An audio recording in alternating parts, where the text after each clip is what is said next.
আমন্ত্রণ সংবাদ এক নজরে, সঙ্গে আছি মোহাম্মদ ওয়ালিউল্লাহ। তিস্তার পানির ন্যায্য হিস্যা আদায়ে তিস্তার সড়ক সেতু লালমনিরহাট প্রান্ত থেকে পদযাত্রা শুরু হয়েছে। শেষ হবে রংপুরের কাউনিয়া বাজারে গিয়ে। তিস্তা মহাপরিকল্পনা বাস্তবায়ন দাবিতে ৪৮ ঘণ্টার লাগাতার কর্মসূচির দ্বিতীয় দিনের মতো পদযাত্রা আয়োজন করা হয়। জাগো বাহে তিস্তা বাঁচাই স্লোগানে লাখো মানুষ এতে অংশ নেয়। যোগ দিয়েছেন বিএনপি নেতারা।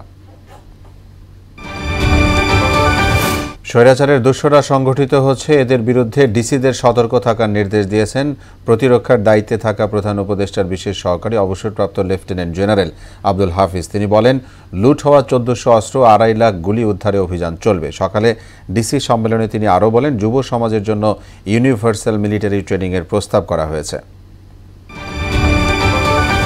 জুলাই আগস্টে হত্যা গণহত্যার মামলায় গ্রেফতার সাবেক ১১ মন্ত্রীসহ ১৬ জনকে আন্তর্জাতিক অপরাধ ট্রাইব্যুনালে হাজির করা হয়েছে। ট্রাইব্যুনালের চেয়ারম্যান বিচারপতি গোলাম মর্তুজা মজুমদারের নেতৃত্বাধীন ট্রাইব্যুনালে তাদের বিষয়ে শুনানি হবে। এর আগে এসব আসামির বিরুদ্ধে তদন্ত প্রতিবেদন দাখিলের জন্য ১৮ ফেব্রুয়ারি পর্যন্ত সময় দেন আন্তর্জাতিক অপরাধ ট্রাইব্যুনাল।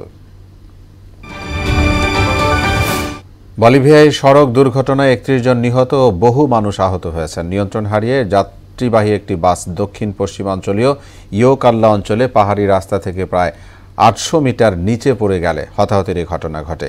এদিকে কানাডার টরন্টো পিয়ারসন আন্তর্জাতিক বিমানবন্দরে ৮০ যাত্রী নিয়ে অবতরণের সময় একটি বিমান উল্টে যায়, এতে ১৮ যাত্রী আহত হয়েছেন।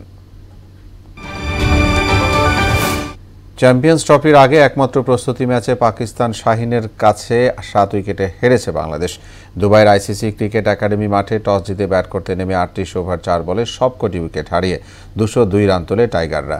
জবাবে খেলতে নেমে ৩৪ ওভার ৫ বলে ৩ উইকেট হারিয়ে জয়ের বন্দরে পৌঁছে যায় পাকিস্তান শাহিন। এ ছিল সংবাদ এক নজরে। সবশেষ খবর সবার আগে জানতে মোহনার সাথেই থাকুন।